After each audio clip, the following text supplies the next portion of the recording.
mengatakan itu tidak ilmiah, mestinya forum ilmiah, bukan forum Kapolri. Jadi dari awal buku itu saya anjurkan bawa ke UI, diuji di situ, bawa ke UGM, bawa ke Solo, diuji di situ, supaya dinyatakan statusnya, referensinya kurang, datanya palsu, metodologinya kacau, tidak ilmiah. Tapi udah diputuskan oleh Pak Tito waktu itu, cek berita semacam Ya, itu, saya pernah menontonnya juga. Saya bikin hoax. Tito bilang itu tidak ilmiah, jangan diedarkan. Dari mana ada kesimpulan bahwa itu tidak ilmiah? Kalau begitu, bukunya Bung Karno, Menyambung Lidah Rakyat Indonesia, juga tidak ilmiah, karena nggak pernah diuji di akademis. Isinya retorika tuh. Kan itu soalnya tuh. Jadi semua buku itu kalau dibilang tidak ilmiah, itu hasil keputusan Senat Akademis. Supaya sadar bahwa Presiden sebagai kepala negara berbohong pada publik. Semua rencana mulai dari IKN segala macam tuh, kereta cepat segala macam, anggaran yang macam-macam itu, promosikan bahwa Indonesia masih bisa masuk investor 1.200 triliun, padahal baru sifatnya MOU. Kan kita tahu MOU itu bisa terbang juga pada akhirnya kan. Itu kan bohong semua kan. Tapi kita nggak persoalkan. Izin majelis. Saudara ahli, dalam proses pembuktian itu ada hal yang sifatnya empiris dan transenden, dan kemudian hal yang sifatnya empiris tadi dibuktikan dengan satu asumsi, praduga, keyakinan, tapi tanpa melihat fakta. Saya ingin ahli menerangkan bagaimana semestinya kita untuk membuktikan kebenaran yang sebenarnya empiris, faktual, bisa diindra, bukan kebenaran yang sifatnya transenden yang kita tidak bisa mengindranya begitu. Nanti kami kaitkan dengan proses pembuktian begitu. Suatu kebenaran transenden itu datang dari sekuensis logis. Artinya tanpa harus membuktikan datanya, itu pasti ujungnya benar itu. Prinsipnya dalam logika, many times we must reason without knowing whether our facts are true. But we do want our reasoning to be correct. Jadi kendati datanya nggak ada, kalau reasoning kita, nalar kita lurus, pasti kita ketemukan. Tapi itu penemuan itu diperoleh oleh reasoning, bukan oleh fakta itu. Jadi kalau kita kesulitan untuk membuktikan, pakai akal aja.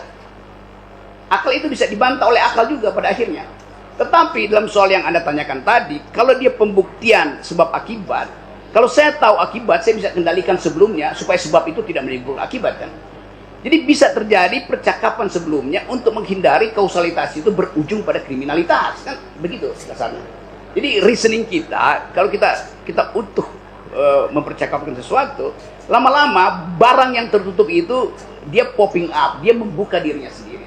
Nah, tanpa asumsi itu nggak mungkin kita buka. Jadi percakapan, narasi yang ada di publik sekarang di Yesapal itu akan membawa kita pada tesis bahwa ya ada yang palsu sebetulnya. Tapi buat apa sih dibicarakan itu? Walaupun memang kalau nggak pernah dibuktikan, tuduhan itu akan berlanjut terus.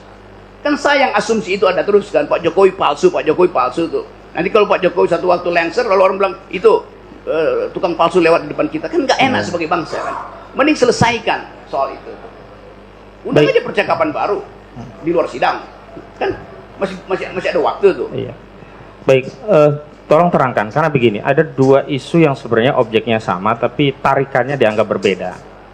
Bagi warga negara menyampaikan pendapat, apapun pendapat itu, terlepas dalam pendapat itu ada yang benar, ada yang keliru, warga negara memandang ini sebagai hak konstitusional karena dijamin dalam pasal 28.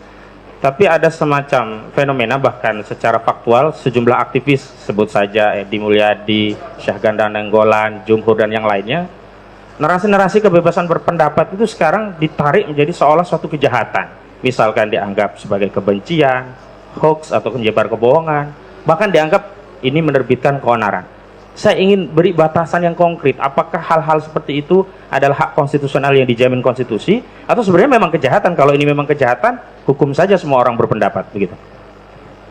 Waktu kita pindah dari sistem kerajaan, pergi pada sistem republik, semua hal yang sifat privat itu kita hentikan kedudukannya. Raja tidak boleh lagi klaim bahwa dia punya tubuh privat. Begitu pindah republik, raja itu hanya punya tubuh publik, namanya presiden itu. Sekarang KUHP kita campur ulang itu tuh. Menghina presiden artinya menghina martabat Jokowi. Nggak ada di dalam teori filsafat hukum itu. Tubuh privat raja terpisah dengan tubuh privat presiden terpisah dengan tubuh privat publik. Jadi kalau dia orang publik, seluruh publik boleh menghina dia. Itu konsekuensinya. Lain kalau dia melekat di dalamnya tubuh privat. Menghina raja artinya menghina pribadi raja. Itu mungkin abad 7 udah hilang itu dalam percakapan.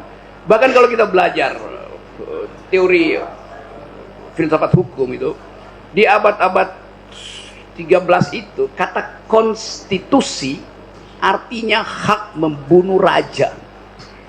Jadi bayangkan pada waktu itu bukan sekedar menghina raja, membunuh raja. Karena tadi raja itu pindah ke wilayah publik, maka dia mesti nggak ada baju di dia, mesti dibuka semua bajunya tuh. Karena dia orang publik. The public man ini yang berhak untuk mempersoalkan dan netizen itu. Jadi jangan kalau netizen mengkritik itu dianggap sebagai itu pidana. Nggak ada pidana di bila politik. Ini kan soal politik kan. Masa ada pidana politik? Lo politik itu berubah karena perubahan kekuasaan. Nanti ada balas dendam jadinya. Jadi saya mau pastikan bahwa hak berpendapat itu dimaksimalkan dan dijamin maksimal di ruang publik. Nah, kalau seseorang di ruang publik dihina oleh publik, nggak boleh dikriminalkan. Dan itu kebebasan mutlaknya di situ tuh. Anda boleh caci maki seseorang itu, marah bahkan, Anda boleh mulut Anda itu tiba di depan hidungnya, nggak ada soal. Yang penting jari telunjuk Anda tidak tiba di ujung hidungnya. Begitu Anda sendu, itu artinya Anda menghina otoritas tubuh privatnya, maka Anda kena pidana. Ya, karena itu Presiden siapa kemarin tuh Macron dilemparin telur busuk itu nggak biasa saja. Biasa aja. George Bush dilemparin sepatu nggak ada delik di situ tuh. Siapa lagi tuh? Donald Trump dihina habis-habisan nggak kena delik. Kan itu konsekuensi jadi orang publik. Kan orang publik nggak boleh tutup-tutup kan. Dia mesti betul-betul ini res publika, ini urusan publik. Jadi nggak boleh ada teori penghinaan terhadap pejabat publik, itu ngaco. Yang bisa terhina itu tubuh privat kita, dignity kita. Pejabat publik nggak punya dignity. Baik. Presiden punya anak. Kapan presiden punya anak? Yang punya anak Pak Jokowi. Jadi kalau menghina anaknya presiden nggak juga, itu nggak masuk akal juga. Jadi nggak mungkin ada yang disebut ini istri presiden, ini anak presiden. Di dalam basa-basi diplomasi iya ini first lady itu. Tetapi secara hukum nggak mungkin presiden punya anak. Karena itu nggak mungkin juga anak presiden punya ayah kan begitu. Baik. Ini saya melihat ada fenomena. Ya.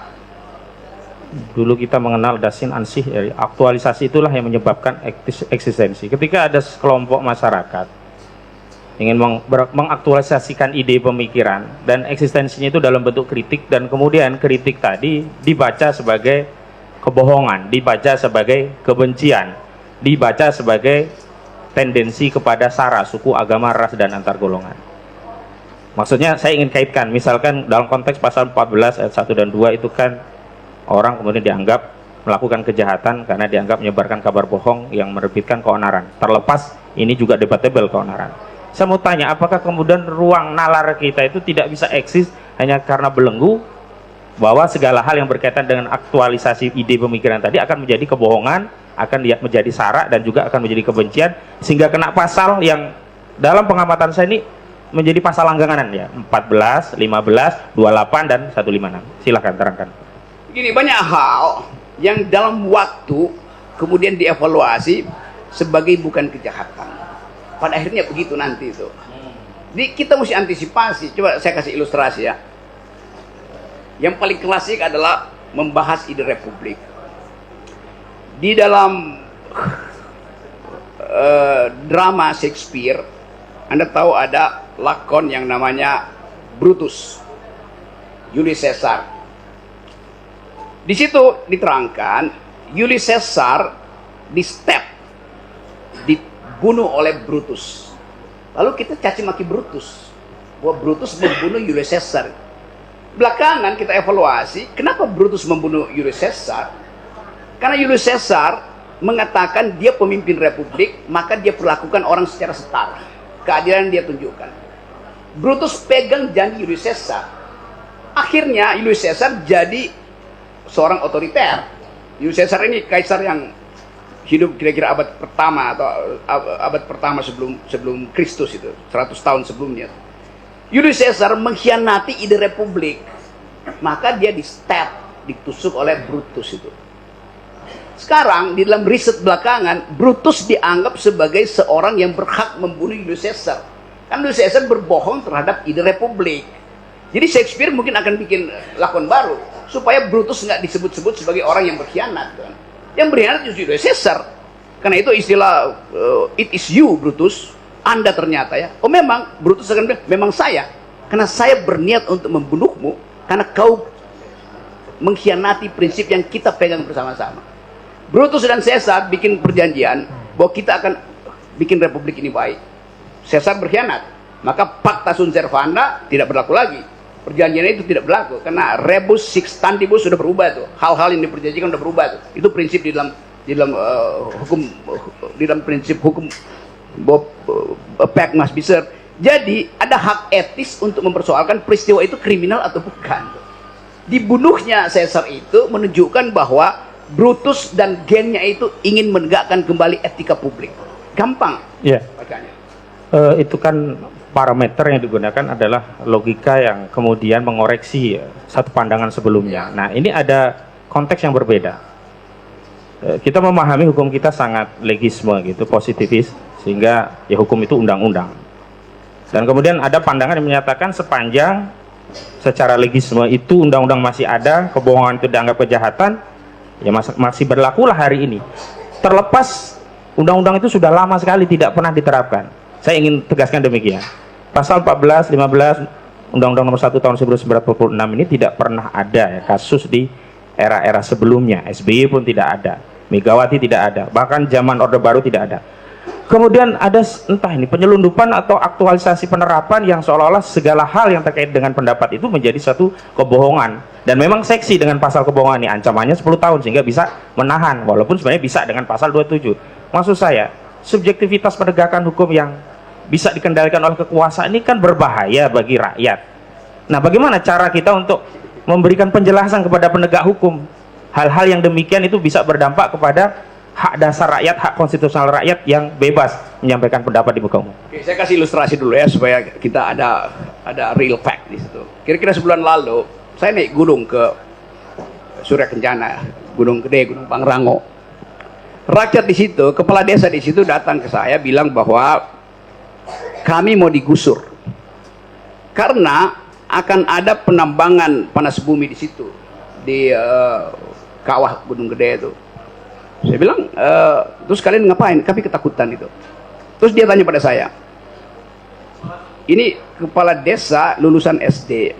Gini Pak Rocky, kalau saya foto seseorang yang lagi mengukur tanah kami, kena ITE nggak kami? Anda bayangkan, rakyat di situ sampai segitunya takutnya. Udah frustrasi. Jadi bagaimana hegemoni dari ITE itu masuk pada kepala desa yang sederhana, yang dia cuma ngurus kentang dan cabai sawit di situ, takut untuk motret. Saya tanya, kenapa Anda takut? Nanti saya dituduh menghalang-halangi pekerjaan. Dia sebut itu disosialisasikan sebagai proyek strategis Presiden Jokowi. Dipakai nama presiden di situ. Jadi menyebut proyek strategis Presiden Jokowi, rakyat ketakutan, bahkan untuk melaporkan. Jadi yang Anda terangkan tadi itu udah berlaku sampai tingkat bawah. Undang-undang ini jadi monster. Padahal tadinya undang-undang ini dibikin untuk menghalangi transaksi elektronik yang merugikan negara. Nah sekarang transaksi elektronik dalam bentuk korupsi nggak ada, pakai cash, nggak pakai lagi undang-undang ITE itu kan. Jadi ini undang-undang yang udah dipalsukan berkali-kali, justru dipakai sekarang untuk menghalangi orang yang kritis. Kan konyol di situ kan. Ini undang-undang dungu itu. Iya. Problemnya bahwa lagi-lagi karena asas legalitas ada semacam saya menyebutnya otoritarianisme aparat penegak hukum yang berdalih pada adanya legalitas. Walau nanti pada praktik penegakannya muncul ada gium tangkap duluan, bukti belakangan, dan akhirnya ada semacam pemilihan dan penetapan pasal-pasal yang dikaitkan dengan pasal lain agar bisa melakukan penahanan. Contoh, kalau ini penghinaan kan bisa saja pasal 27 Undang-Undang ITE, tidak perlu pakai 28. Tapi saya melihat intensi penggunaan pasal 28, pasal 14 itu lebih tinggi karena memang ada subjektivitas di sana bisa untuk menahan. Sebenarnya fenomena apa ini penegakan hukum yang seperti ini secara filosofisnya? Kenapa nggak diambil prinsip minus malum? Yang minusnya aja, kenapa yang maksimalnya? Kan jaksa bisa pilih, ya saya tuduhkan yang paling lemah aja deh, bisa transaksi di ruang pengadilan kan. Kenapa bisa ambil yang tinggi itu? Karena ada prinsip bahwa pidana terakhir itu adalah pidana pamungkas. Kan itu nalarnya bagaimana? Perselisihan antar warga negara dipasangkan pidana tertinggi itu ngaco. Jadi keakraban berwarga negara hilang dong. Fungsi dari percakapan itu untuk membatalkan pidana justru tuh. Jadi kasih sesuatu yang bisa orang tahu, oke, ada kesalahan, tetapi jaksa karena dia bijak, dia tuntut aja yang paling lemah tuh, bukan tuntut paling tinggi. Itu peradaban demokrasi begitu, supaya dimungkinkan kita bercakap-cakap sebagai warga negara tuh. Kalau saya lihat jaksa, kita ragu, kita mau diapain tuh?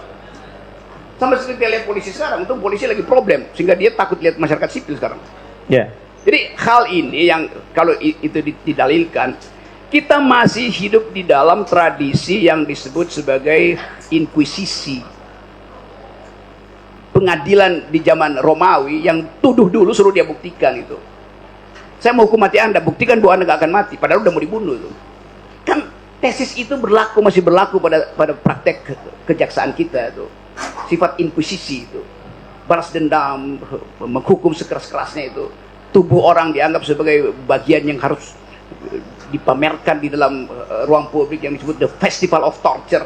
Abad 14 begitu. Semua penjahat itu kalau dihukum kurang, dia mesti dipamerkan, digantung, dibakar tuh.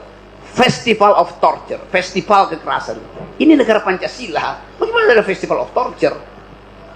Ya. Saya kutip fakta-fakta. Jadi ada semacam vonis publik dulu sudah diterima oleh terdakwa atau orang yang baru dalam tuduhan melakukan tindak pidana. Dan dalam proses persidangan bahkan tuduhan-tuduhan itu tidak dimunculkan dalam dakwaan. Saya kasih contoh kasus yang lain, tapi nanti saya kaitkan juga dengan kasus ini. Misalkan dalam kasus terorisme Ustadz Farid Ahmad Uqbah, itu ada tuduhan pendanaan terorisme, Undang-Undang Nomor 9 Tahun 2013 tentang penjagaan pendanaan terorisme. Dan itu difestivalisasikan ke seluruh publik melalui media. Dan itu dari penyidik yang menjadi sumber. Dalam dakwaan di persidangan tidak ada pasal itu.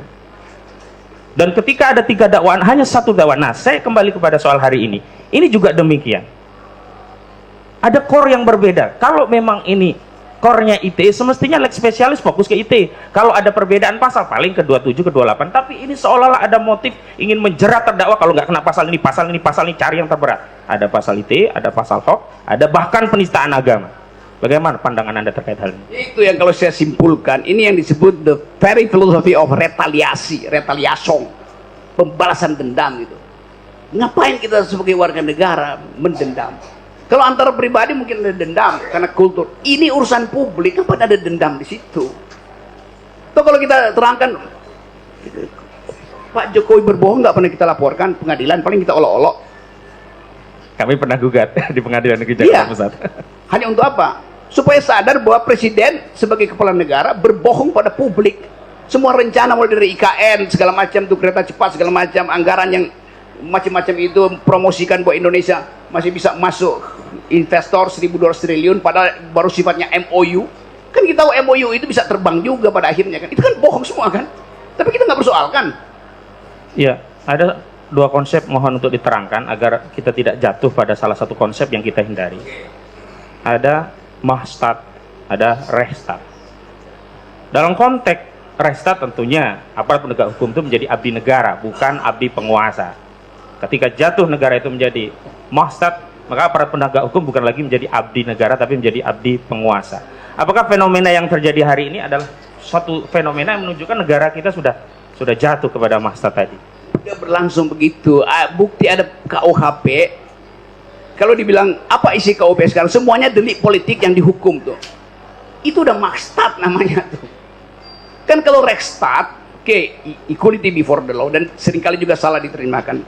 Equality before the law bukan kita rakyat sama di depan hukum, bukan.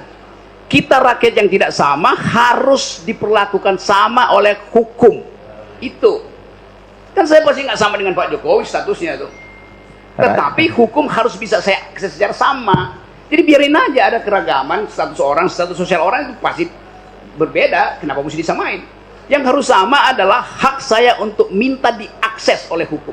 Atau sebaliknya hak saya untuk mengakses hukum. Di antara orang yang berbeda, aksesnya mesti sama. Itu namanya equality before the law. yang sering salah dipahami di dalam mulai dari semester 1 mahasiswa kuliah filsafat. Iya. Dalam konteks equality before the law ini, harusnya kan antara jaksa dengan terdakwa punya kedudukan yang sama. Salah satunya adalah dakwaan tentang kabar yang tidak lengkap. Tentu dalam konteks mendakwa dengan kabar yang tidak lengkap, seorang aparat harus mendatangkan kabar lengkapnya. Sebagai informasi, kabar yang tidak lengkap itu adalah unggahan buku yang ditulis oleh Saudara Bambang Trimulyono, Jokowi Undercover 2. Di sana memuat bahwa Saudara Bambang Trimulyono meyakini ijazah SD, SMP, SMA, bahkan S1 Saudara Joko Widodo palsu. Tapi dalam dakwaan, ketika mendakwa Bambang Trimulyono dan Gus Nurdin sebagai orang yang mengedarkan kabar tidak lengkap atau berkelebihan, dalam dakwaan ini jaksa tidak pernah menghadirkan saksi-saksi yang berkaitan dengan S1, hanya SD, SMP, SMA. Apakah ini juga berkaitan dengan equality before the law tadi? Ini ada rakyat yang beda-beda, bahkan dengan jaksa yang beda, tapi semestinya kan harus sama di depan hukum gitu. Saya baca itu, bahkan buku pertama Saudara Bambang Tri, saya baca. Pada waktu itu Pak Tito Kapolri bilang buku ini tidak ilmiah. Di depan TV One saya bilang, Pak Tito bukan rektor Universitas Indonesia. Dia bukan the community of the professor. Yang boleh bilang begitu adalah sidang akademis, mengatakan itu tidak ilmiah, mestinya forum ilmiah, bukan forum Kapolri. Jadi dari awal buku itu saya anjurkan bawa ke UI, diuji di situ, bawa ke UGM, bawa ke Solo, diuji di situ, supaya dinyatakan statusnya, referensinya kurang, datanya palsu, metodologinya kacau, tidak ilmiah. Tapi udah diputuskan oleh Pak Tito waktu itu, cek berita semacam itu. Saya pernah menontonnya juga. Saya bikin hoax. Tito bilang itu tidak ilmiah, jangan diedarkan. Dari mana ada kesimpulan bahwa itu tidak ilmiah itu? Kalau begitu, bukunya Bung Karno, Penyambung Lidah Rakyat Indonesia, juga tidak ilmiah, karena nggak pernah diuji di akademis. Isinya retorika tuh. Kan itu soalnya tuh. Jadi semua buku itu kalau dibilang tidak ilmiah, itu hasil keputusan Senat akademis, bukan hasil keputusan penguasa. Beda. Jadi standar berpikir kita juga ngaco itu. Karena benci pada seseorang bilang tidak ilmiah, padahal dia sendiri bukan petugas ilmiah tuh. Jadi hal semacam itu yang ingin saya ucapkan, supaya semua buku itu harus disebut ilmiah sebelum dinyatakan tidak ilmiah tuh. Yang menyatakan itu siapa? Ya orang ilmuwan, bukan pejabat, bukan jaksa, bukan polisi. Kan itu soalnya. Dalam hal ini ada satu buku yang saudara ahli juga sudah pernah membaca, bahkan ada dua versi. Jokowi Undercover 1 itu berkaitan dengan riwayat hidup Joko Widodo. Jokowi Undercover 2 itu berkaitan dengan riwayat pendidikan yang hari ini membawa terdakwa Bambang Trimulyono sebagai terdakwa dalam kasus ini. Namun pada saat yang sama belum pernah diuji dalam forum akademis dan belum pernah ada tulisan pembanding yang melakukan kritik terhadap buku ini. Secara otoritatif dia sendiri dalam kebenaran dan tidak bisa diganggu karena tidak ada yang menguji, tidak ada juga buku yang mengcounter. Saya mau kaitkan dengan kebijakan era SBY. Mungkin saudara Ali masih ingat Jos Hadi Condor bikin buku namanya Gurita Cikeas, dan itu secara elegan oleh Presiden SBY dibantah dengan buku, dan itu juga tidak berimplikasi pada hukum. Praktik bernegara seperti apa sih yang terjadi hari ini?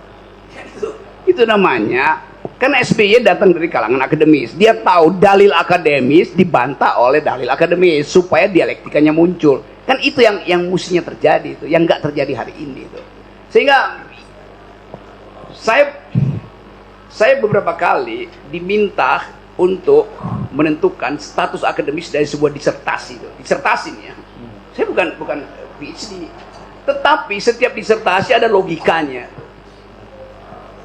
Lalu saya bilang, mudah.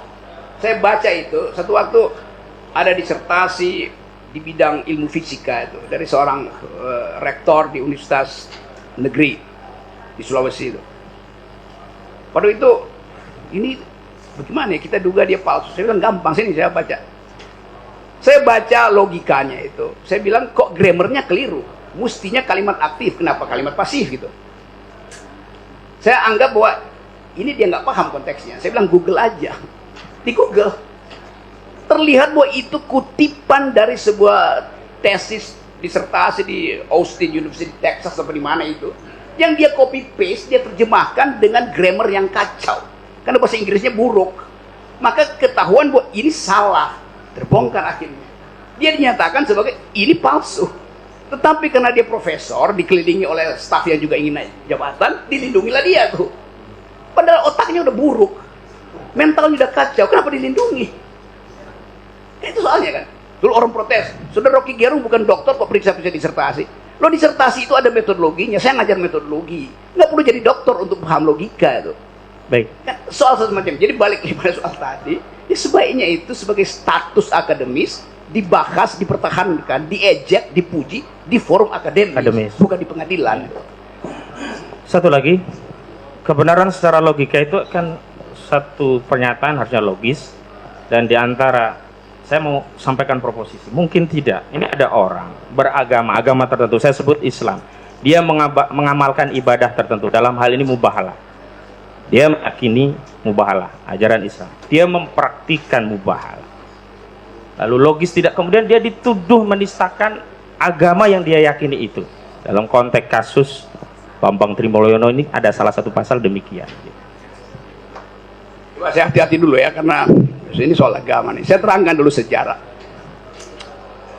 Sebulan lalu, seorang profesor sejarah, namanya Paul Johnson, orang Inggris. Ini profesor, dianggap profesor yang paling hebat lah di dunia. Dia meninggal dunia tuh.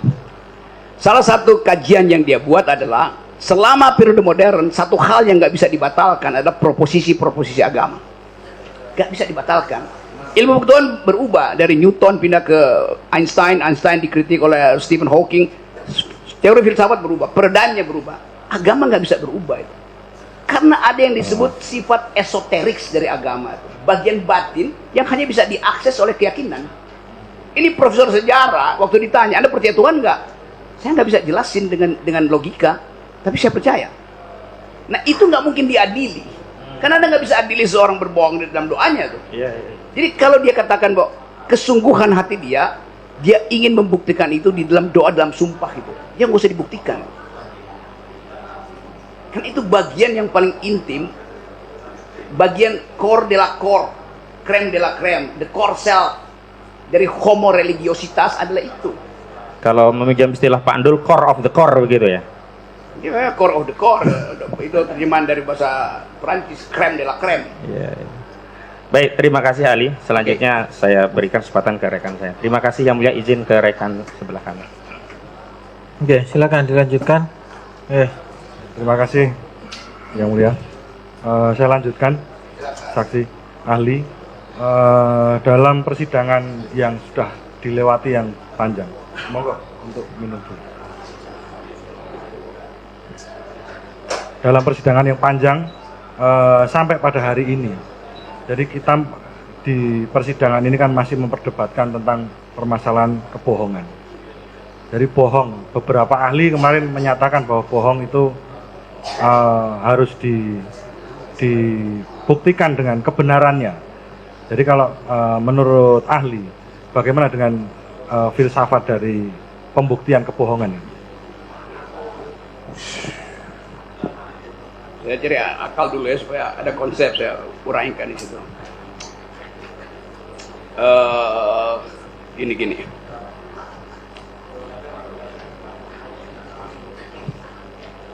Di dalam logics, bila satu keraguan-raguan berhenti di titik bifurkasi artinya bisa ke kiri, bisa ke kanan, maka kita mesti bikin asumsi itu. Kalau saya menduga itu bohong, maka saya mesti kasih kesempatan yang benar itu ikut jalan sebelahnya. Nanti kita lihat lagi, bifurkasi berikut mana. Jangan-jangan yang bohong ini nyebrang ke yang benar nyebrang ke yang bohong. Jadi kebalikan. Ya. Mungkin dalam ilmu hukum disebut shifting the burden of truth, shifting the burden of proof. Balikkan beban pembuktian. Tetapi di dalam kasus ini, bohong itu bukan niat individual. Kalau niat individual, saya akan pakai sikap saya yang paling purba, yaitu mencelakakan dia. Itu sikap purba manusia mencelakakan. Tapi bohong di wilayah publik justru untuk menyelamatkan publiknya. Kalau misalnya, pernah saya bilang bahwa Presiden Jokowi tidak paham Pancasila, lalu saya dilaporkan ke polisi, dipanggil polisi saya. Saya bilang, iya memang iya, tidak paham Pancasila. Anda mengira enggak? Saya itu deskripsi saya tentang pengetahuan saya tentang Pak Jokowi yang memimpin selama 7 tahun dan tidak menghasilkan distribusi keadilan, yang ada akumulasi. Kalau sekarang saya bisa tambahkan faktanya. Pak Jokowi tidak bisa memimpin secara etika sehingga aparatnya itu suka-sukanya ngerampok APBN kan. Artinya Pak Jokowi tidak paham tentang keadilan sosial bagi seluruh rakyat Indonesia. Orangnya protes. Kan Pak Jokowi setiap hari ada upacara bendera baca Pancasila. Dia baca, dia hafal tapi dia tidak paham itu. Konsekuensi dari paham adalah polisinya terlihat betul-betul sosialistis. Sila kelima itu sosialistis, welfare, justice, bukan kapitalistis. Yang akumulasi kan. Jadi kalau saya bilang Pak Jokowi nggak paham Pancasila, saya terangkan argumennya itu. Kalau saya bilang Pak Jokowi paham Pancasila, saya terangkan juga argumennya. Jadi paham dan tidak paham itu bukan ini lebih buruk dari itu keadaan real tentang pengetahuan seseorang. Kan begitu aja tuh. Cuma orang anggap kalau Pak Jokowi nggak paham Pancasila, saya dihukum. Lalu orang yang puji Pak Jokowi yang juga sebetulnya bohong, kenapa nggak dihukum? Kan banyak orang yang memuji juga dengan bohong kan. Jadi lebih baik lawan yang jujur daripada kawan yang tidak jujur. Dasarnya etisnya begitu. Kita diajarkan oleh agama, oleh kebudayaan supaya ucapkan sesuatu dari hati yang jujur gitu. Bukan manipulasi. Balik pada tadi, kalau Pak Jokowi yang saya hina, maka saya tidak jujur karena saya mau merendahkan dia. Tapi yang saya persoalkan adalah kedudukan Pak Jokowi sebagai pejabat publik supaya publik diselamatkan dari kemungkinan kebohongan Pak Jokowi itu menimbulkan ketidakadilan di dalam public policy. Kan itu yang kita mau cegah tuh. Itu yang kita sebut sebagai fungsi oposisi dalam demokrasi. Yang Pak Jokowi sendiri nggak peduli. Kan Pak Jokowi satu kali pidato tidak diperlukan oposisi itu. Bahayanya kalau nggak ada oposisi, ya begini jadinya. Kalau ada oposisi, semua yang dilakukan oleh terdakwa itu diambil alih oleh partai oposisi. Dan nggak mungkin dipidanakan partai oposisi itu. Karena itu adalah battle, perang antara opinion dan kontra opinion kan. Jadi kalau kita bahas secara luas, semua ini terjadi karena nggak ada oposisi di Indonesia. Di mana demokrasi yang nggak ada oposisi, di situ terjadi maksta. Itu dasarnya. Baik, terima kasih saksi ahli. Saya lanjutkan untuk pertanyaan. Sepengetahuan kami, sepengetahuan saya pribadi secara pribadi bahwa saksi ahli kan juga sering muncul dalam media-media, bahkan untuk mengkritisi berbagai hal yang menurut dalam sebagian orang mungkin itu ketidakadilan dan lain sebagainya. Tetapi yang mana kita ketahui bahwa di dalam media sosial, sistem media sosial di situ kan ada berbagai macam ungkapan. Jadi suatu respon. Ada respon seperti like, dislike, terus ada yang share, ada yang karena mungkin itu bermanfaat, terus teman-temannya pengen juga itu di-share. Ini ada berita menarik dari sebuah video mungkin yang tadi yang dikatakan saksi ahli bahwa itu dari oposisi seperti itu. Ini bagus ini mengungkap kebenaran. Terus di situ ada komentar-komentar, ada yang pro, ada yang kontra dan lain sebagainya. Apakah di situ bagaimana kalau menurut ahli? Apakah hal-hal tersebut kalau diksinya adalah kata-kata keonaran, dan kalau kita dalam persidangan hari ini yang keonaran ini kan yang sedang kita kejar, apakah itu betul-betul menimbulkan efek yang negatif pada masyarakat? Kalau menurut ahli secara filsafat bagaimana? Saya terangkan dulu pengalaman saya. Dulu saya punya Twitter, Pak Hakim. Twitter saya itu followernya 2,5 juta. Setiap hari saya kasih kritik aja situ. 2,5 juta follower. 3 hari sebelum Presiden Jokowi dilantik untuk kedua kalinya, Twitter saya dirampok, dia hancurin. Yang bikin keonaran saya apa mereka? Yang merampok itu bikin keonaran. Twitter saya itu dalil akademis. Setiap hari saya kasih kritik dengan dalil akademis. Quotation-nya filosofis itu. Kok dirampok? Karena saya dicitrakan sebagai anti Presiden Jokowi. Ya, apa yang salah kalau anti Presiden Jokowi? Jadi kacau sosial media. Sampai sekarang saya nggak punya sosial media lagi. Saya nggak punya Facebook, saya nggak punya Twitter, nggak punya Instagram segala macam. Yang ada ya pakai nama saya. Banyak itu. Bahkan Instagram yang pengikutnya mungkin 1 juta orang itu pakai nama saya, dia pakai untuk dagang obat kuat. Ya saya diamin aja, mau diapain, coba nggak ada hukumnya juga kan.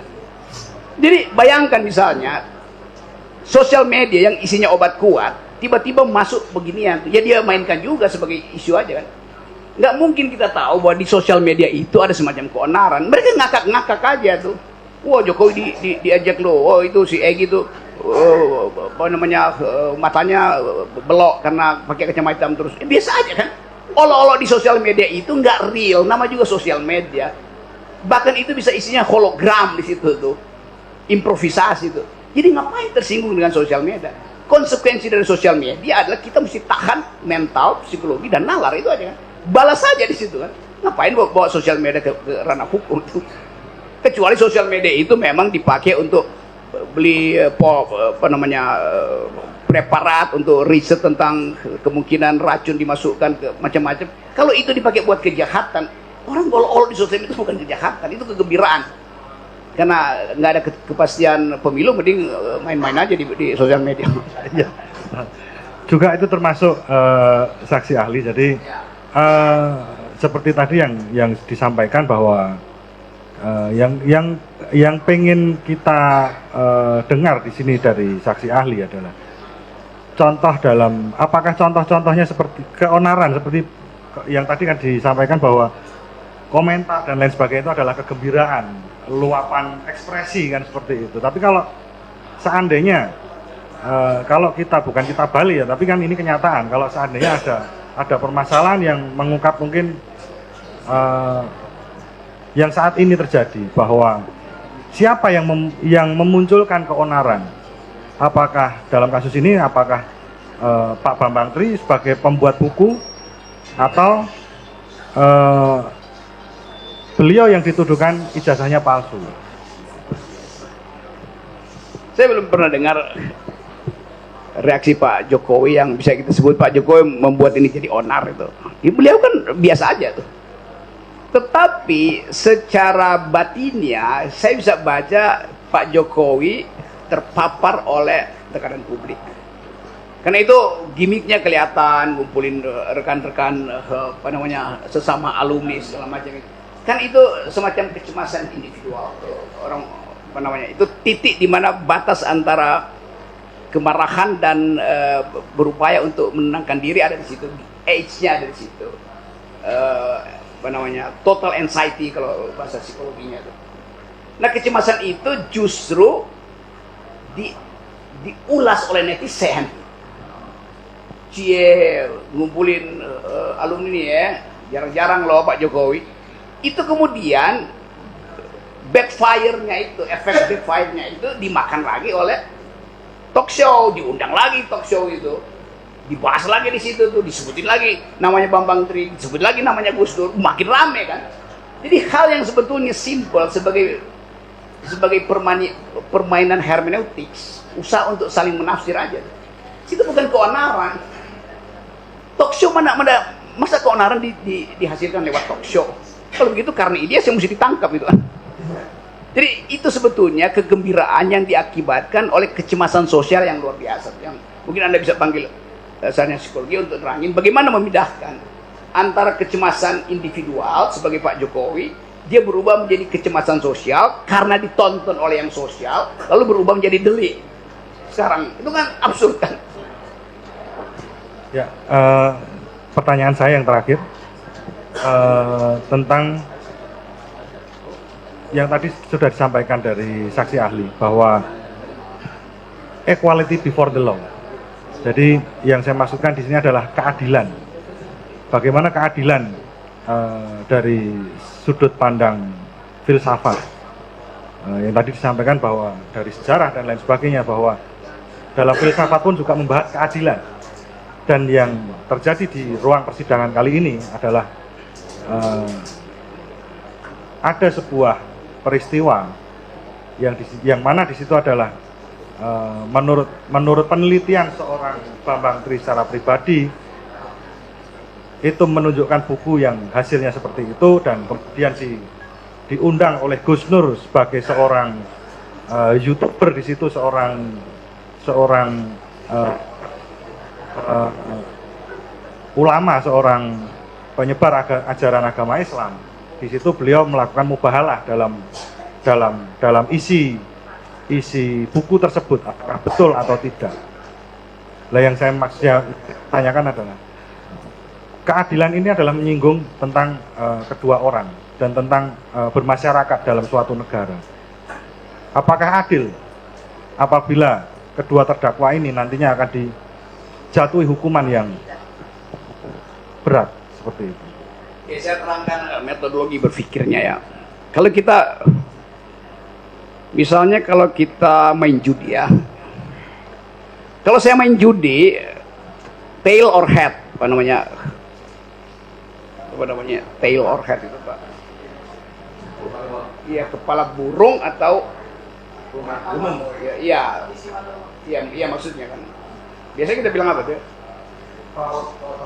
Iya, kalau kita lempar yang jatuh kepala burung atau ekor burung gitu gampangnya ya. Peluangnya 50-50 selalu secara statistik kan. Kalau dia sempurna itu komputasinya tuh. Tetapi kalau saya main judi dan 3 kali dilempar yang jatuhnya adalah head, maka saya berasumsi yang keempat adalah head juga. Itu asumsi si penjudi. Maka saya stake, semuanya saya pasang di situ. Tiba-tiba blank, yang jatuh adalah ekor. Saya ulangi lagi. Karena di dalam berjudi ada prinsip background belief, keyakinan latar belakang. Jadi keyakinan ini tidak rasional, tapi karena saya berkali-kali untung, maka saya lakukan itu terus-menerus. Demikian juga dalam kasus dua terdakwa ini. Udah ada background belief di kepala jaksa bahwa dua ini adalah bajingan, dua ini adalah kadron. Jadi background beliefnya udah ada di situ, sehingga terjadilah semacam penyiksaan ide. Walaupun ada ide lain, tapi enggak, mereka itu lakukan itu karena dia kadron, karena dia oposisi. Itu buruknya. Padahal sebetulnya tadi kita bicara, biarin aja dia sebagai kadron, sebagai oposisi, ucapkan versi dia tentang Jokowi, supaya versi Jokowi nggak dimonopoli oleh cebong kan, boleh aja kan. Jadi duel argumen itu diperlukan sebetulnya tuh. Nah, kasus-kasus macam ini saya tahu bahwa di era coba kalau kasus ini kita bicarakan misalnya, sebut aja 2 bulan sebelum atau 20 hari sebelum pemilu, ketika endorsement power Pak Jokowi udah habis itu, ini nggak bakal disidang. Kan pada waktu itu seolah-olah ada asumsi bahwa endorsement power Pak Jokowi masih kuat. Berapa persen waktu itu? 60-70. Sekarang tinggal 14%. Gak ada gunanya gitu. Satu waktu berbalik, orang persoalkan lagi, buka lagi itu. Jadi itu yang saya maksud. Ada semacam kesepakatan intelektual, kesepakatan Pancasilais, supaya ini diselesaikan tanpa harus ada hukuman. Gampang aja kan. Jadi bagaimana caranya? Ya biarin aja. Sama seperti kasus buku Pak Jokowi yang disebut sebagai revolusi mental itu, apa namanya, Nawacita. Satu waktu dipersoalkan nanti mana yang dilakukan oleh Pak Jokowi dari Nawacita itu, dari asumsi sampai praktek, nggak ada basisnya Nawacita itu. Saya baca semua itu. Itu apa kita mau gugat? Ini buku palsu. Kan sama statusnya. Oh isinya ngaco kok, Nawacita itu nggak sesuai dengan jadi jalan Jokowi. Kalau begitu kita tanya, Jokowi buku kampanye Nawacita atau Cita Nawa? Yang mana coba? Jadi itu intinya, kalau sesuatu yang didalilkan secara akademis justru dikerubuti secara yuridis, bahaya di situ. Terima kasih. Ya, Oke, mengingat masih ada? durasi. Oke, masih ada. Mengingat durasi, saya hanya cukup 2 pertanyaan saja. Oke, Karena saudara saksi ini merupakan juga public figure, di mana ini juga disampaikan begitu ditayangkan banyak channel ya.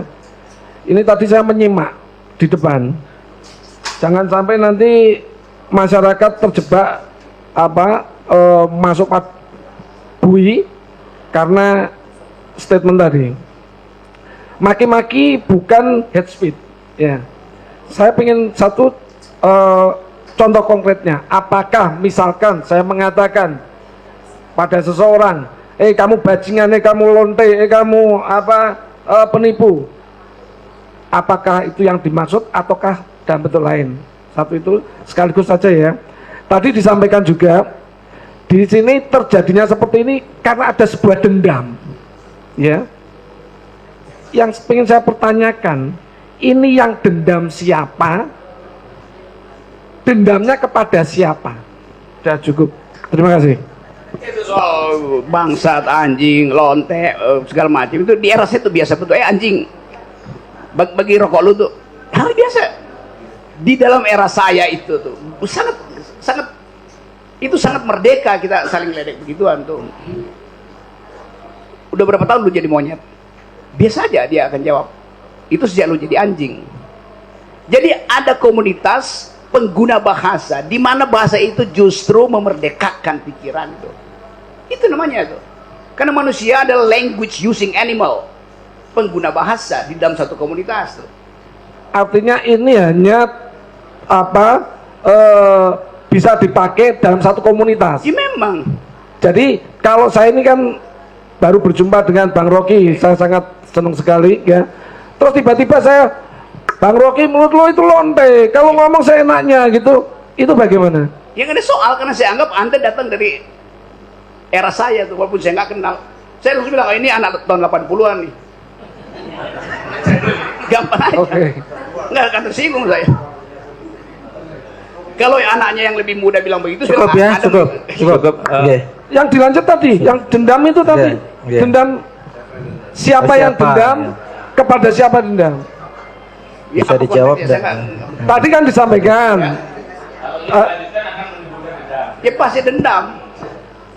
Bukan, justru ini timbul karena sebuah dendam. Itu yang saya terangkan tadi, ada background belief, ada semacam underlying assumption di kepala jaksa bahwa dua bajingan ini itu adalah hidupnya menghina Jokowi terus menerus. Itu underlying assumption yang biasa aja, boleh aja orang kan sebagai presiden kan dia mesti tahu bahwa penghinanya juga banyak itu. Berarti di sini yang dimaksudkan yang dendam adalah presiden. Presiden nggak dendam, jaksa yang dendam. Baik. Cek. Cukup, saya rasa cukup nggih. Nggih. Baik. Saya Pak Hakim. Nggih, pertanyaan Karena jaksa bukan orangnya ya, tapi sistem penuntutan kita itu penuh dendam. Sistem penuntutan itu. sebelum dilanjutkan tolong penonton tertib bisa duduk nggak ya supaya belakang bisa melihat sama-sama melihat, jangan berdiri gitu ya, nggak tertib ya sidang. Karena saya punya kewajiban untuk tata tertib persidangannya harus ditegakkan di persidangan ini. Bisa jadi ini bukan tontonan ya, ini sidang. Jadi coba seperti di sidang sabu dan sebagainya, penonton kan tertib duduk rapi gitu ya, tidak anu ya. Silakan dilanjutkan. Ini karena ahli memberikan pendapat, jadi Anda tidak usah memberikan pendapat tapi pertanyaan. Iya, saya bertanya. Baik. Saudara ahli Bang Rocky Gerung, alhamdulillah akhirnya saya bisa bertatap muka langsung. Bang Rocky, kalau boleh saya tahu tiket pesawat pulangnya jam berapa? Saya biar bisa minit waktu. Jam berapa, Mas? Ya jam 4 saya mesti balik ke Jakarta. Berarti jam 3, setengah 3 sudah harus meninggalkan pengadilan ya. Baik. Saya bertanya, sebelum saya bertanya saya ingin menyampaikan statement dulu. Saya tidak marah dan tidak dendam kepada jaksa, walaupun di dalam alam bawah sadarnya jaksa itu Gus Nur harus salah, pasti salah, wajib salah. Tapi nggak apa-apa, saya akan selalu mendoakan mudah-mudahan jaksa penuntut umum sakinah mawaddah rumah tangganya, berkah rezekinya, husnul khotimah insya Allah. Baik Bang Rocky, saya mau bertanya. Saya waktu itu dipanggil oleh, ini untuk penyidik, barangkali penyidiknya nonton dan pasti nonton ya, Pak Toto Budi sama teman-temannya itu di Mabes ya. Saya dipanggil sebagai saksi.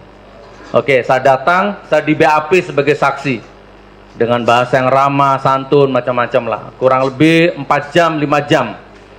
Setelah selesai di BAP sebagai saksi, penyidiknya keluar, datang lagi bawa laptop yang sama, disidik menjadi tersangka, naik status menjadi tersangka, bahkan langsung ditahan hari itu juga.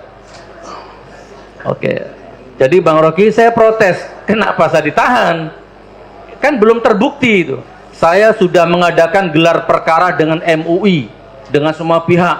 Anda memang menista agama. Nah, problemnya sampai sekarang, kuasa hukum sudah berusaha datang ke MUI, nyari siapa MUI-nya, orangnya mana yang mengatakan sudah gelar perkara sama penyidik. Bahkan kemarin kita ngajukan panggilan untuk MUI supaya hadir sini sebagai ahli agama, nggak ada respon apa-apa. Nah ini Bang Rocky ya, dan akhirnya intinya saya ditahan sekarang sudah 4 bulan, kurang lebih 4 bulan, dari Bareskrim dipindah ke Polda Jateng, dipindah ke sekarang Makobrimob dengan berbagai macam dinamika deritanya saya terima. Menurut Bang Rocky gimana? Ini kezoliman atau ini penindasan atau bagaimana? Dan ini sidang ini digelar bagaimana? Apa saya ini berhak bebas atau berhak dituntut memang, atau memang saya ini sudah memang bajingan, memang sampah atau bagaimana? Dan saya mengajukan penangguhan penahanan pun sampai sekarang tidak pernah dikabulkan. Akhirnya saya tidak lagi mengajukan, padahal prinsip alasannya istri saya opname, bahkan anak saya yang pertama melahirkan, jadi saya punya cucu. 2 momentum itu yang paling berharga dalam hidup saya mengajukan penangguhan penahanan selalu ditolak. Mohon dijabarkan Bang Rocky. Terima kasih. Oke. Ketakwaan Anda berkurang apa enggak? Ketakwaan saya semakin bertambah, insya Allah. Ya udah, semakin yakin. Itu bahagia aja, nggak ada soal. Ya, buat saya itu kalau masuk perspektif Anda, itu Anda memperoleh ujian supaya Anda betul-betul makin lama makin halus batinnya. Yes. Itu bagian yang saya anggap. Tetapi hak Anda untuk duel di pengadilan juga harus dibuka itu. Jadi buat saya tadi saya terangkan, ya seharusnya Anda nggak ditangkap. Karena ada jaminan kebebasan berekspresi itu. Apa aja, batasnya cuma asal Anda nggak tunjuk hidup seseorang itu. Maksudnya tangannya kena di itu. Kalau cuma mencaci maki boleh aja, tapi Anda nggak mungkin mencaci maki ulama, mencaci maki ibu, mencaci segala macam. Kan ada hierarki di situ. Anda dan presiden itu setara. Apa bedanya itu? Kan Anda tidak terpilih aja di presiden, Pak Jokowi terpilih itu. Tapi tetap dia dipilih oleh rakyat kan, bukan ditunjuk oleh Tuhan. Jadi status Anda sama dia makhluk, sama-sama makhluk itu. Yang membedakan, Anda kasih suara di ballot supaya dia terpilih. Jadi kedaulatan Anda di atas kedaulatan dia. Saya lebih berhak untuk maki-maki anggota DPR karena mereka dulu pengemis. Mereka minta suara saya kok. Kenapa saya nggak boleh maki-maki dia? Sama juga presiden. Presiden kampanye minta suara saya. Ketika dia terpilih, dia adalah kacung konstitusional saya. Saya ingin negara ini ada keadilan. Tugas presiden adalah mencerdaskan kehidupan bangsa dan memelihara fakir miskin. Itu perintah siapa? Ya perintah saya melalui konstitusi itu. Jadi kalau dia nggak lakukan, saya maki-maki dia. Saya nggak maki-maki Pak Jokowi, saya nggak maki-maki Pak Tito atau Pak Kapolri. Yang saya maki-maki adalah pemimpin tertinggi negara tuh. Yang namanya kebetulan Jokowi, siapapun namanya tetap saya maki-maki kan. Jadi enggak, karena itu sebetulnya presiden gitu. Enggak usah pakai nama misalnya supaya lebih netral kan. Jadi kebijakan dia itu berbahaya bagi negeri. Maka saya kritik, dianggap saya maki-maki itu. Lain dong. Kan saya kasih metodologi. Presiden bilang misalnya, saya bilang, Presiden Jokowi ini logikanya nih cacat, nggak bisa mikir. Dia bilang begini, 2 minggu lalu, saya setiap kali terganggu dengan kemacetan. Begitu banyak motor, begitu banyak mobil. Hebat. Oleh karena itu, saya izinkan subsidi pada pembeli mobil listrik itu dinaikkan. Oleh karena itu, motor kita subsidi supaya lebih banyak orang beli motor, supaya lebih banyak kemacetan. Apa nggak ngaco logikanya? Cacat logis. Dia mau supaya nggak ada kemacetan, tapi dia sponsori orang untuk beli mobil murah. Kenapa nggak cacat? Siapa mau bantah logika itu? Memang. Apakah Jokowi yang nggak bisa mikir? Sebagai presiden, kebijakannya itu dungu, bukan dia yang dungu. Kebijakannya dungu. Memang dungu. Baik Bang. Jadi yang saya tanyakan tadi Bang, secara filsafat hukum, ini benar atau salah saya ditangkap ini bang, gitu loh. Tadi saya terangkan dari awal, Anda berdua adalah warga negara. Kedaulatan warga negara itu di atas kedaulatan presiden. Kenapa? Presiden itu hanya berdaulat selama 5 tahun, Anda berdaulat seumur hidup. Baik, terima kasih bang. Saya rasa cukup. Cukup ya. Ya. Dari Bapak Tri pertanyaan ya? Ya, Ada Pak Hakim. pertanyaan. Walaupun Silakan. Ya, iya. selamat siang, Bung Rocky. Saya merasakan katarsis yang luar biasa bisa berjumpa dengan Anda yang telah bicara soal saya sejak 7 tahun yang lalu di ILC. Pertama kali Anda tampil di ILC itu membela saya. Bukan Bambang Tri yang bikin hoax, tapi Jokowi yang bikin hoax. Karena hoax itu informasi yang nilainya 0 atau di bawah 0. Itu mohon Anda terangkan lagi dalam forum ini. Saya pengen lebih dipertajam. Waktu itu 7 tahun lalu, waktu kasus itu masuk, saya bilang bahwa status dari tulisan itu adalah gugatan terhadap seseorang yang jabatannya paling tinggi di Indonesia tuh. Jadi ya semakin tinggi jabatannya, semakin gugatan itu makin kenceng. Dasarnya itu aja. Oleh karena itu saya bilang di ILC, pembuat hoax terbaik itu bukannya Saudara Bambang Tri, pembuat hoax terbaik adalah kekuasaan, adalah negara. Pemerintah adalah pembuat hoax terbaik. Kenapa? Untuk bikin hoax dia mesti kendalikan opini publik. Untuk bikin hoax dia mesti punya statistik. Untuk bikin hoax dia mesti punya narasi itu. Untuk bikin hoax dia punya humas, dia mesti punya pegang media. Siapa yang pegang itu semua? Ya Pak Jokowi. Jadi setiap hari Pak Jokowi bisa bikin hoax. Karena dia punya semua peralatan untuk bikin hoax. Soal dia bikin apa enggak, itu soal moral dia. Tetapi potensial untuk bikin hoax itu adalah kekuasaan. Gitu tesisnya tuh. Ya. Kedua, supaya kita bisa bertanya jawab secara ilmiah, saya merujuk ke sebuah buku yang pernah Anda komentari, pernah Anda baca, dan itu buku yang bagus. Theory of Everything, Stephen Hawking. Saya baca itu terjemahannya. Ya, di situ Stephen Hawking menyatakan penyesalan terbesar Einstein adalah bahwa dia pernah meyakini alam semesta ini statis. Apakah benar ingatan saya itu? Ya. Bukunya lebih lengkapnya Grand Theory of Everything. Yang terjemahan itu yang saya baca oleh Sugianto, pengalangnya penerbitnya Kanisius. Ya, saya baca buku dalam bahasa Inggris. Ya, yang dipersoalkan adalah Einstein yang sudah diklaim sebagai ilmuwan fisika terbesar, penemu teori relativitas, itu pernah menyatakan penyesalan terbesar saya adalah ketika saya menolak pendapat bahwa alam semesta ini berkembang, the expanding of cosmos. Ya. Bagaimana kalau suatu saat nanti orang menemukan ya bahwa ijazah Pak Jokowi benar-benar palsu seiring dengan waktu, ya. Apakah jaksa ini tidak akan menyesal 7 turunan kalau itu terjadi? Menurut Pak Rocky bagaimana berdasarkan buku tadi? Untung saya kuliah pertama Fakultas Teknik jurusan elektro, jadi saya baca ilmu fisika tuh. Gini, saya mesti ingat tuh pelajaran-pelajaran dasar itu. Fisika pertama namanya fisika Newton.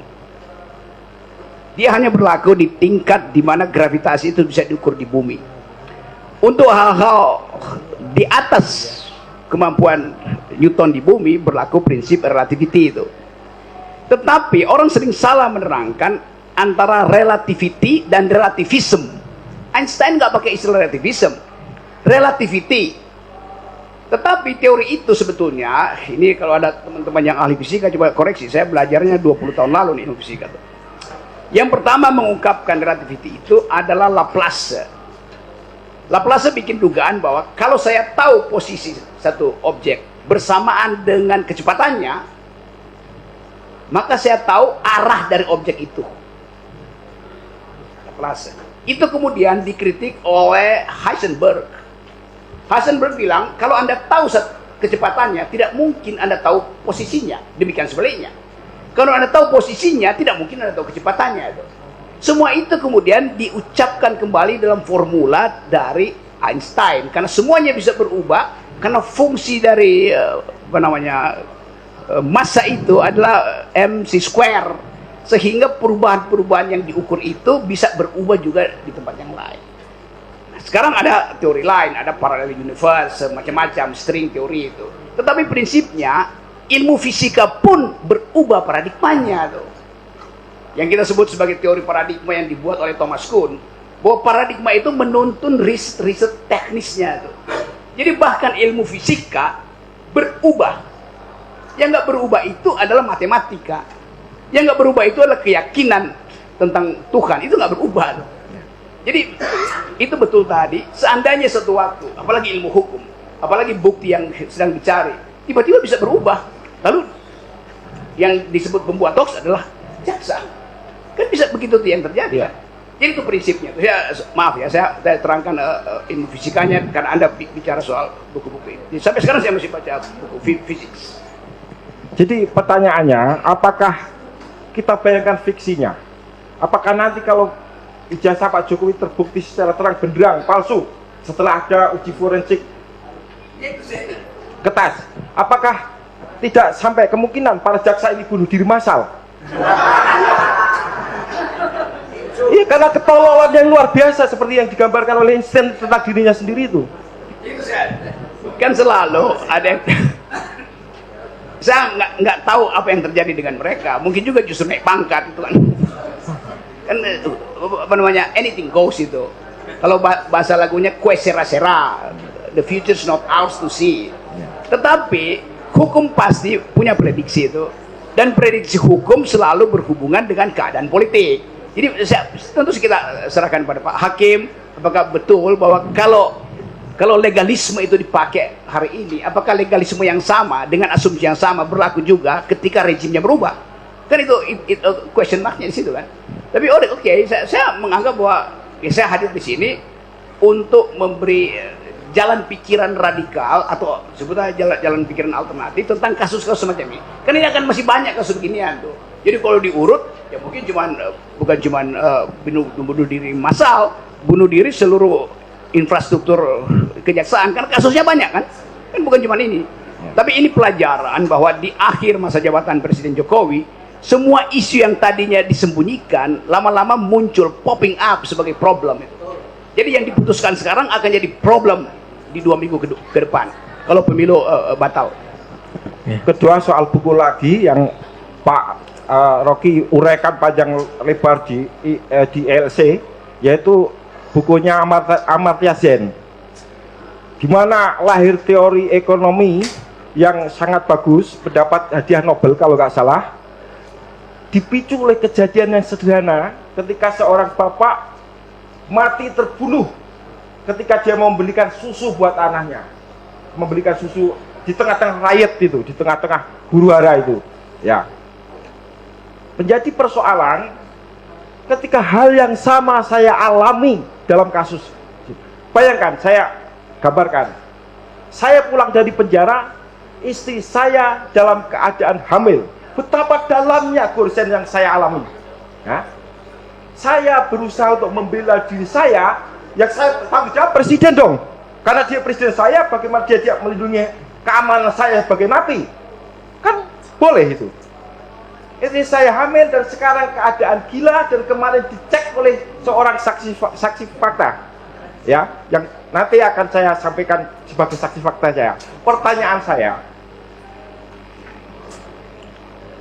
mungkinkah orang yang mengalami goresan seperti saya ini berbohong seperti Amartya Sen? Tidak mungkin berbohong.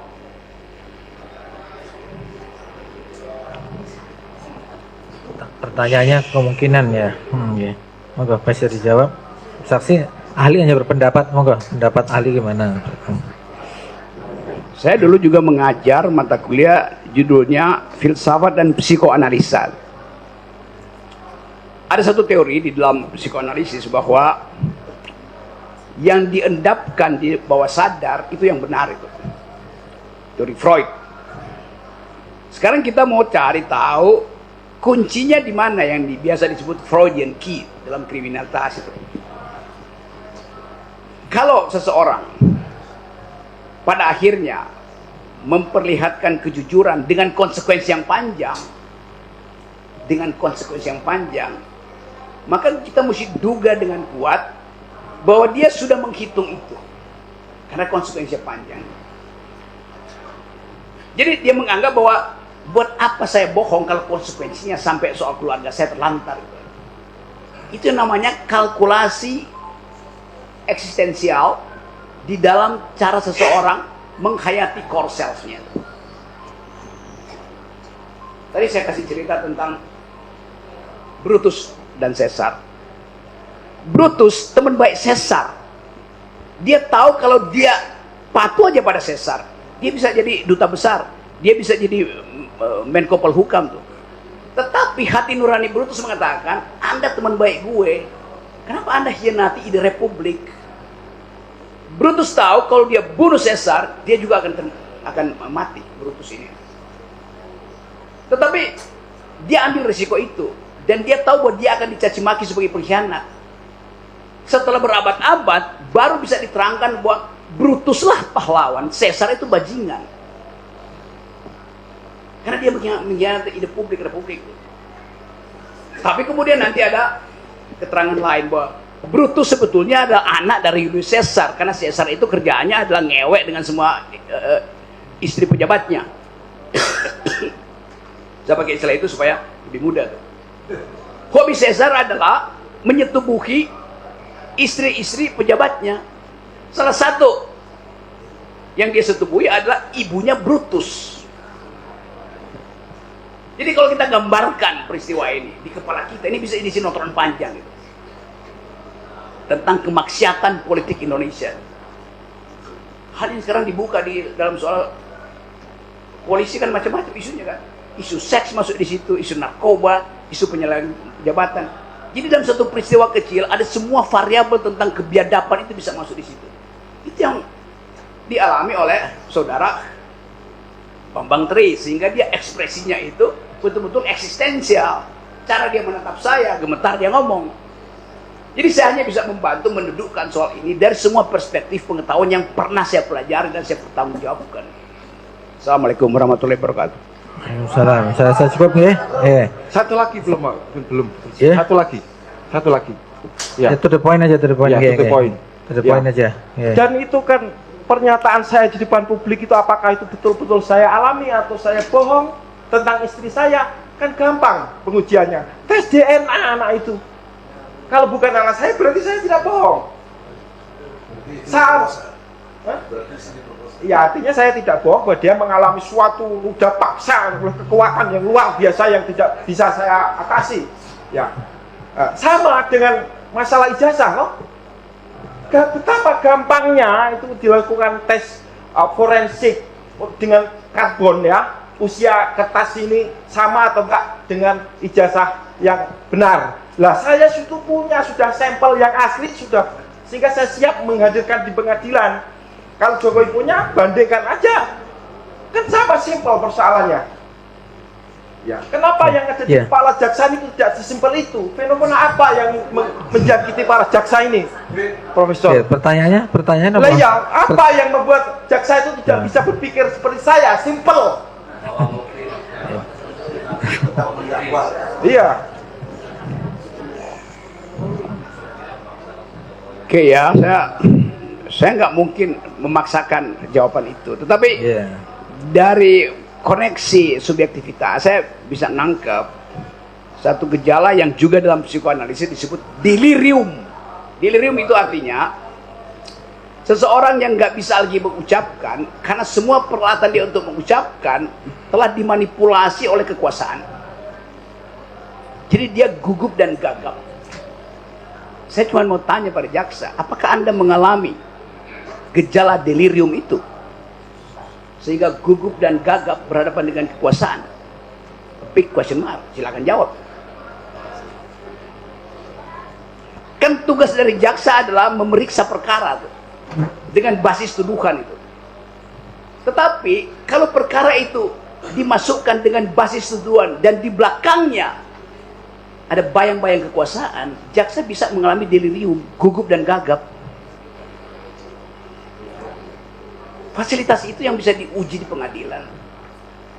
Argumentasi jaksa mungkin masuk akal, tetapi kemasukakalan itu bukan karena legal reasoning, melainkan karena imperatif kekuasaan itu dibuat masuk akal. Itu soalnya. Terima kasih. Saya rasa cukup ya, tadi Ya, katanya terima sudah kasih. terakhir ya. Ya. Saya rasa cukup ya. Ya, selanjutnya mungkin ada dari anggota majelis ya. Dari penasihat hukum cukup ya. Saya rasa cukup. Oke. Dari